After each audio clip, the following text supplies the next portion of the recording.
बिस्मिल्लाहिर्रहमानिर्रहीम। लाखों करोड़ों दुरूदो सलाम मोहम्मद मुस्तफ़ा सल्लल्लाहु अलैहि वसल्लम और आले मोहम्मद पर। मैं हूं उमर दराज गोंदल। आज इन सजाओं को लेकर एक शख्स ने मेरे सामने एक अजीब और दिलचस्प बात की जो मैं आपसे शेयर करना चाहता हूं, फिर खबर आपके सामने रखूंगा।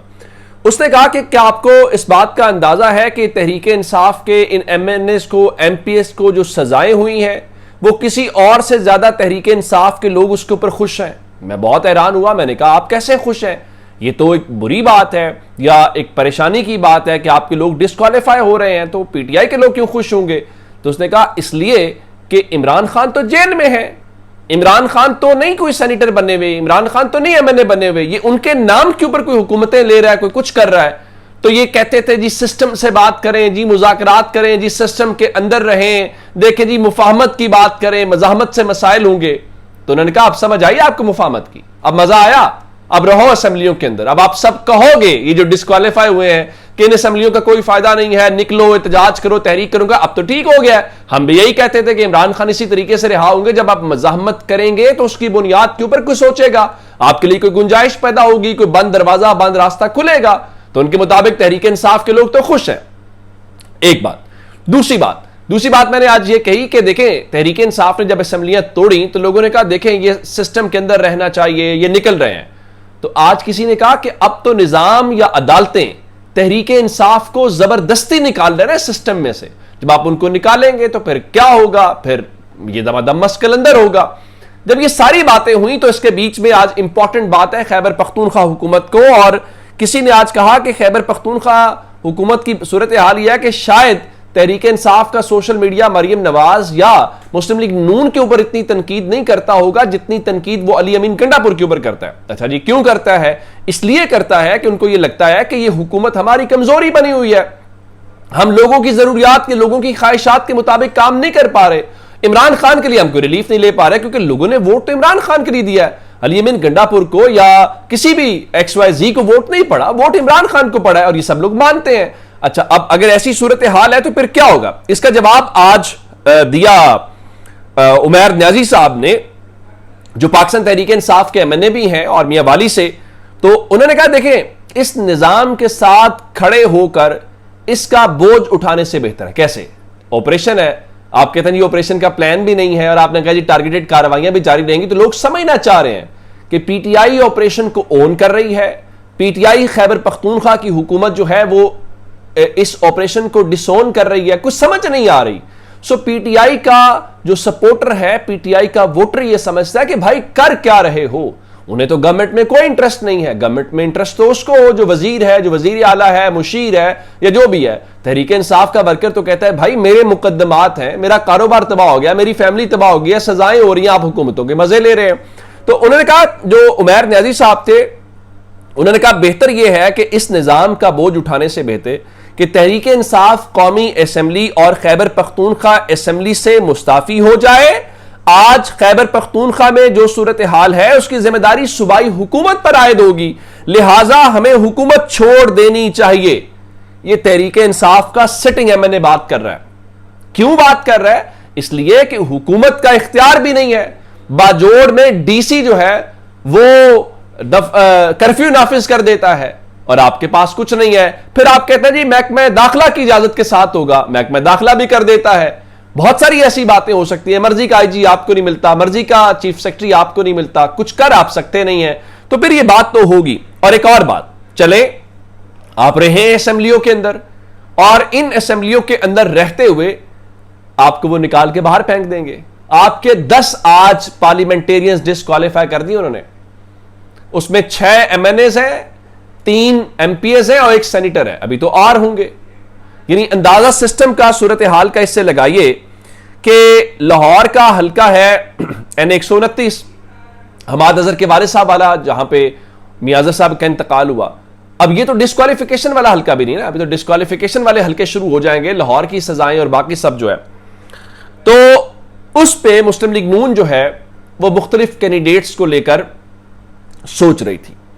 मैं आपको खबर दे देता हूं कि लाहौर जो है इस हल्के के अंदर N129 के अंदर उम्मीदवारान कौन कौन से हैं। आज एक अहम मुलाकात हुई वजीर आजम ऑफिस के अंदर मुलाकात ख्वाजा साद रफीक और शहबाज शरीफ के दरमियान थी। ये जो हल्का है, ये हल्का ख्वाजा साद रफीक का नहीं है, लेकिन इस हल्के के जो स्टेक होल्डर्स हैं वो सारे के सारे ख्वाजा साद रफीक के खड़े किए हुए, उनके इंट्रोड्यूस करवाए हुए या उनके लगाए हुए पौधे हैं। वो आप हाफिज नुमान साहब की बात करना चाहते हैं तो भी ठीक बात है, राना मशहूद की बात करना चाहते हैं या दीगर दो और फरीक डोल, चार फरीक है, चार धड़े हैं यहां पे। अब यहां पे सवाल यह पैदा हुआ कि अगर मुस्लिम लीग नून ने यह इलेक्शन जीतना है इस हल्के में, तो आपको यहां पर लाना पड़ेगा ख्वाजा साद रफीक को, वरना क्या है कि यह हल्का बेसिकली हाफिज नुमान का नहीं था, लेकिन जब सीट एडजस्टमेंट हुई और ओन चौधरी को हल्का देना पड़ा सलमान अकरम राजा वाला, और उसके बाद हाफिज नुमान को वहां जाना पड़ा, तो हाफिज नुमान हार गए वहां से और 71,000 वोट उनका था, उसके मुकाबले में लाख से ज्यादा वोट लिए में अजहर साहब ने। तो मुस्लिम लीग नून के अंदर यह अप्रोच थी कि अगर हाफिज नुमान के पास हल्का आता है तो हो सकता है राना मशहूद ना सपोर्ट करें, राना मशहूद के पास आए तो ये सारी सूरत हाल थी। तो यहां एक अप्रोच ये थी कि इस हल्के को जीतने का एक ही तरीका है कि ख्वाजा साद रफीक को लाया जाए।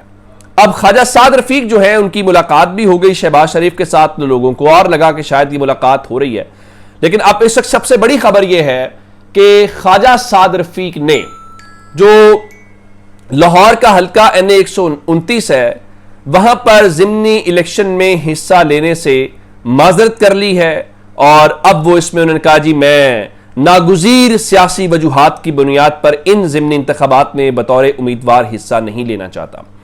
मैं ये समझता हूं कि ख्वाजा साद रफीक उन सियासी लाहौर के वर्कर्स में से हैं, आप उनसे इख्तलाफ कर सकते हैं, तनकीद कर सकते हैं उनकी पॉलिसीज पे, उनकी गवर्नेंस पे, लेकिन जब 8 फरवरी का इलेक्शन था तो मैं आपको इस हवाले से ये बात बताना चाहता हूं, उनको यह कहा गया था कि इंतजार करें कि फॉर्म 47 तैयार हो जाता है। उनका और लतीफ खोसा साहब का मुकाबला था, लेकिन उससे पहले के फॉर्म 47 तैयार होता, ख्वाजा साद रफीक ने अपने सोशल मीडिया के जरिए न सिर्फ अपनी शिकस्त तस्लीम की बल्कि लतीफ खोसा को मुबारकबाद दे दी।